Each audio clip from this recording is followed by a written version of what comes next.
નમસ્તે, મારું નામ હેતલબેન પોપટલાલ દોશી. હું IDSS અંતર્ગત સર્વ શિક્ષા અભિયાન હેઠળ ખેડા જિલ્લામાં કઠલાલ તાલુકાના ફાગવેલ ક્લસ્ટરમાં કાર્ય કરું છું. આજનો મારો વિષય છે કે બૌદ્ધિક મંદતાના કારણો, લક્ષણો તેમજ પ્રકારોની સમજણ. બૌદ્ધિક મંદ એટલે કે બૌદ્ધિક શક્તિ ઓછી. તો બૌદ્ધિક મંદ બાળકો કે માનસિક દિવ્યાંગ કે માનસિક વિકલાંગ બાળકો, એમને ઇન્ટેલેક્ચ્યુઅલ ડિસેબિલિટી તરીકે ઓળખવામાં આવે છે. આવા બાળકોની પરખ IQ પરથી થાય છે. આપણે જ્યારે બાળક શાળામાં જાય કે જ્યારે ઘરમાં હોય ત્યારે આપણને ખબર પડતી નથી, પણ જ્યારે બાળક મોટું થાય ત્યારે ધીમે ધીમે માતા પિતાને પણ આની જાણ હોતી નથી. બાળક શાળામાં જાય ત્યારે શિક્ષકો દ્વારા આપણને કહેવામાં આવે છે કે આ બાળકોને જેવું કાર્ય કરી શકતું નથી. વારંવાર એને શીખવવામાં આવે તે છતાંય આ શીખી શકતું નથી. તો પછી આપણે એમને સાયકોલોજીસ્ટ પાસે લઈ જઈએ છીએ અને એમનો IQ ટેસ્ટ કરાવીએ છીએ. તો જો આવા બાળકો 70 કે તેથી ઓછો IQ ટેસ્ટ આવે તો બાળકો આ વિકલાંગતા ધરાવે છે. આવા બાળકો વિકાસનો તબક્કો ધીમો હોય છે. સામાન્ય બાળક જેમ જેમ ઉંમરે 1 વર્ષ, 2 વર્ષ, 3 વર્ષે જેમ જેમ વિકાસ થાય બાળકનો, એવો વિકાસ આ બાળકોમાં થતો નથી. આવા બાળકોના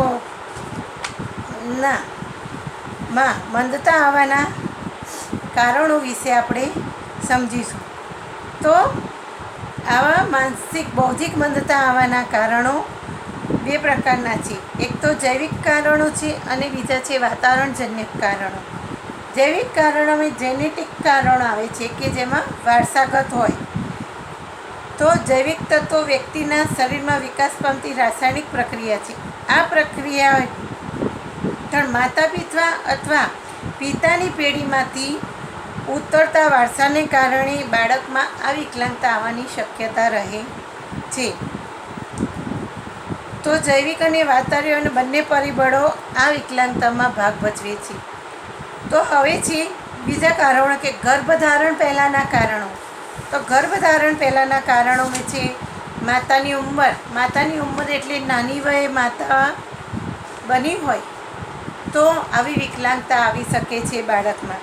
પછી માતાનો આહાર અને એની તંદુરસ્તી, માતા કેવો ખોરાક લે છે, એની તંદુરસ્તી કેવી છે, શરીરમાં વીકનેસ હોય, પોતે શરીરમાં લોહીની ઉણપ હોય, વિટામિનની ઉણપ હોય અને જો માતા ગર્ભધારણ કરે તો આ પ્રકારની વિકલાંગતા આવી શકે છે. પછી વારસાગત કારણો, આપણે આગળ કહ્યું તેમ વારસાગત કારણો પણ હોઈ શકે. અને એક જ કુટુંબમાં લગ્ન કર્યા હોય તો પણ આ વિકલાંગતા આવવાની શક્યતા રહેલી છે. પછી ગર્ભાવસ્થા દરમિયાન, તો ગર્ભાવસ્થા દરમિયાન માતાની અપૂરતી તબીબી તપાસ. હવે તો ઘણું બધું આગળ વધી ગયું છે, એટલે આંગણવાડીમાં પણ જ્યારે ગર્ભવતી માતા હોય એને પૂરતું પોષણયુક્ત ખોરાક આપવા માટે આંગણવાડીની બહેનો જાય છે, એમને દવાઓ પૂરી પાડે છે, બધી તપાસ કરે છે. પણ જ્યારે પહેલાં તો આવી બધી તપાસ કશી થતી નથી. માતા ગર્ભધારણ કરે પછી ડૉક્ટર જોડે જવું ના જવું એમની મરજી, પણ પહેલાં કોઈ બહુ ડૉક્ટર જોડે જતા નહીં, એટલે પૂરી તપાસ માતાની થતી નહીં. એટલે ગર્ભમાં રહેલું બાળક બરોબર વિકાસ પામે છે કે નહીં એની કંઈ સમજ હોતી નથી. પછી વારંવાર ગર્ભપાત, માતાએ વારંવાર ગર્ભપાત કરાયો હોય તો પણ આવી વિકલાંગતા થાય. માતાને અપૂરતો આહાર તેમજ પોષણયુક્ત આહારનો અભાવ, એને ખોરાક પૂરતો ના મળતો હોય કાં તો પોષણયુક્ત ખોરાક ના મળ્યો હોય તો પણ વિકલાંગતા આવી શકે. મધુપ્રમેહ એટલે માતા પડીકી ખાતી હોય કે કોઈ આલ્કોહોલનું સેવન કરતી હોય તો પણ વિકલાંગતા આવવાની શક્યતા છે. પછી લોહી તત્વની ઉણપ, એટલે આપણે કીધું ને એમ કે લોહીની ઉણપ હોય, માતાના શરીરમાં લોહીની ઉણપ હોય તો પણ આ પ્રકારની વિકલાંગતા આવી શકે.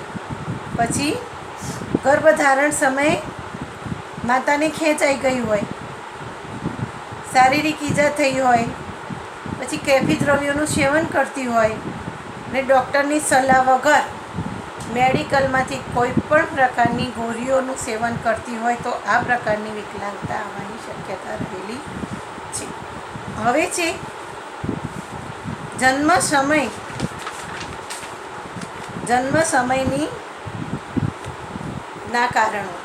તો જન્મ સમયના કારણોમાં છે નિશ્ચિત સમય પહેલાં, એટલે કે 9 મહિના પૂર્ણ થયા ના હોય અને એ પહેલાં બાળકનો જન્મ થઈ જાય તો આ પ્રકારની વિકલાંગતા આવવાની શક્યતા છે.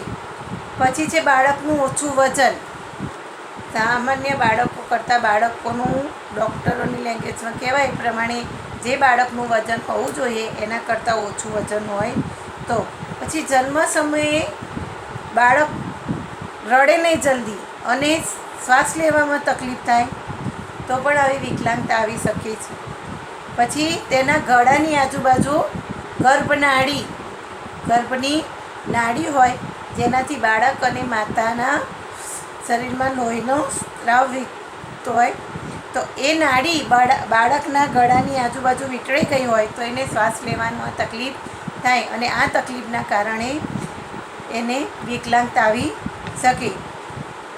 પછી એને શ્વાસ લેવામાં તકલીફ થતી હોય અને કમળો એકદમ તીવ્ર કમળો થઈ જાય તો પણ આ તકલીફ થાય. જન્મતાની સાથે ખેંચ આવી. પછી જન્મ બાદ 18 વર્ષ સુધી ગંભીર બીમાર રહે, બહુ જ બીમાર રહે. મગજનો તાવ આવે, આંચકી આવે, બાળકનું કુપોષણ હોય, અકસ્માતના કારણે મગજને થતી ઈજા, આ બધા કારણોના કારણે પણ માનસિક દિવ્યાંગ બાળક થઈ શકે છે. અને હવે છે મનોસામાજિક કારણો. મનોસામાજિક કારણ પણ માનસિક દિવ્યાંગતાને અનુસરે છે. જેવા કે તંદુરસ્તીને લગતા, બાળક તંદુરસ્ત ના રહે, વીક રહે, ખોરાક ના લઈ શકે તો આ કારણ જવાબદાર છે. પછી વાતાવરણમાં ઉદ્ભવતા કારણો, પછી નિયંત્રિત કે અનિયંત્રિત શારીરિક અને સામાજિક પરિબળો પણ આમાં જવાબદાર હોય છે. જેમ કે ગરીબી, મોટું કુટુંબ, વ્યક્તિ ગરીબ હોય, માતા જ્યારે ગર્ભધારણ કરે એને પૂરતો ખોરાક ના મળતો હોય, જન્મ બાદ બાળકને પૂરું પોષણ ના મળ્યું હોય, પૂરી દવાઓ ના મળી હોય, તો પછી કુટુંબ મોટું હોય ને બાળકની સાર સંભાળ ના લેવાતી હોય, એના સામે બહુ ધ્યાન ન અપાતું હોય તો પણ આવી વિકલાંગતા આવી શકે છે. હવે આપણે જોઈશું માનસિક દિવ્યાંગ બાળકોમાં જોવા મળતા લક્ષણો. તો આવા બાળકોમાં અથવા એમની પ્રક્રિયા ધીમી હોય છે. એક રોગ નથી પણ આ એક માનસિક ક્ષમતા તો ઓછું બુદ્ધિ સ્તર ધરાવવું એવું કહેવાય. તો આના લક્ષણો છે, જેમાં સામાન્ય લક્ષણો છે કે ગરદન ટટ્ટાર રાખવી, બેસવું, ઘૂંટણિયા ભરવા જેવા વિકાસના તબક્કા તથા રોજિંદી ક્રિયાઓ શીખવામાં ધીમો વિકાસ હોય છે. પછી ચૂસવામાં, ચાવવામાં, જમવામાં, હાથનો ઉપયોગ કરવામાં, હરવા ફરવામાં સમસ્યા જણાય છે. પોતાના પરિવારમાં શું થઈ રહ્યું છે તે સમજીને પ્રતિકાર આપવામાં ધીમો જણાય. ક્યારેક બિલકુલ પ્રતિકાર આપતા નથી. જે જુએ છે, સાંભળે છે, સ્પર્શ કરે છે, સૂંઘે છે ને ચાખે છે તે સમજી શકતા નથી.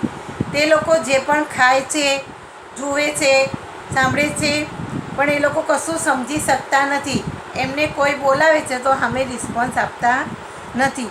પોતાના વિચારો, પોતાને શું જોઈએ છે, પોતાની લાગણીઓ બીજા સમક્ષ રજૂ કરી શકતા નથી. પછી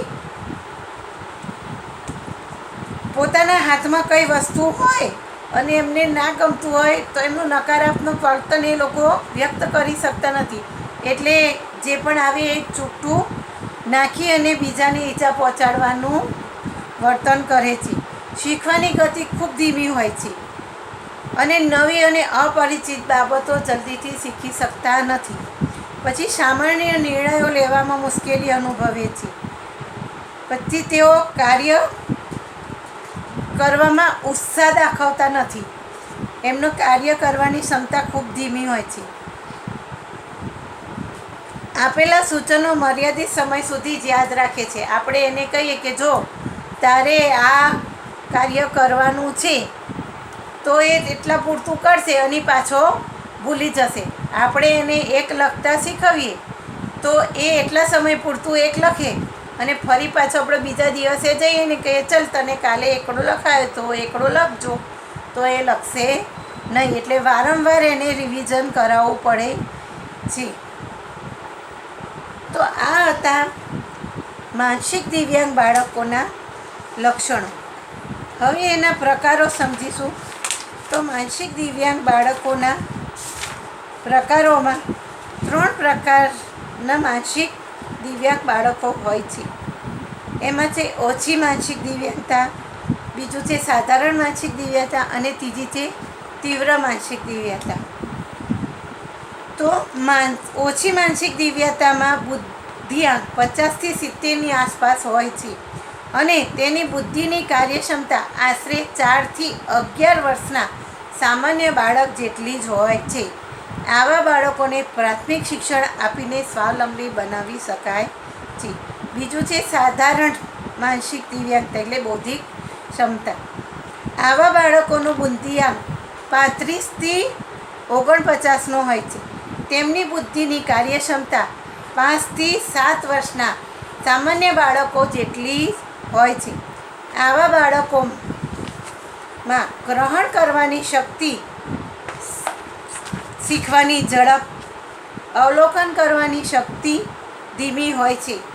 આવા બાળકોને યોગ્ય તાલીમ આપવામાં આવે તો કોઈપણ વ્યક્તિની દેખરેખ નીચે કાર્ય કરી શકે છે. ત્રીજું છે સિવિયર મેન્ટલ રિટાર્ડેશન એટલે કે તીવ્ર બૌદ્ધિક ક્ષમતા. આ બાળકોનો બુદ્ધિઆંક 20થી 35 જેટલો હોય છે. આવા બાળકોમાં બુદ્ધિનો વિકાસ આશરે 3 વર્ષના સામાન્ય બાળકો જેટલો હોય છે. આવા બાળકો કોઈ પણ પરિસ્થિતિમાં કોઈ પણ વાતાવરણમાં સમાયોજન સાધી શકતા નથી કારણ કે તેઓમાં એ શક્તિ નિવંત હોય છે. તેઓ પોતાની જાત સંભાળ પણ રાખી શકતા નથી. અને ચોથું છે પ્રોફાઉન્ડ એટલે અતિ તીવ્ર. આ પ્રકારના બાળકો 20થી નીચેનો બુદ્ધિઆંક ધરાવે છે. તેઓ બુદ્ધિક કાર્યક્ષમતા 3 વર્ષથી પણ નાના સમધારણ બાળકો જેટલી હોય છે. સામાન્ય રીતે આવા બાળકોને 3 ખ્યાલ નથી હોતા. એક તો સાર સંભાળ કે દેખરેખ કોણ રાખી રહ્યું છે, પછી સામાન્ય સમજ પણ હોતી નથી. વ્યક્તિને નુકસાન થશે કે થઈ રહ્યું છે તેની પણ તેને ખબર હોતી નથી. તે કોની સાથે રહી રહ્યો છે, તેના માતા પિતા કોણ છે, તેના ઘરમાં કોણ છે, તેના ભાઈ બહેન કોણ છે, તેને શું કાર્ય કરવાનું છે તેની કંઈ જ ખબર પડતી નથી. તો આ હતી આપણી બૌદ્ધિક મંદતાના કારણો, લક્ષણો તેમજ પ્રકારોની સમજ. અસ્તુ.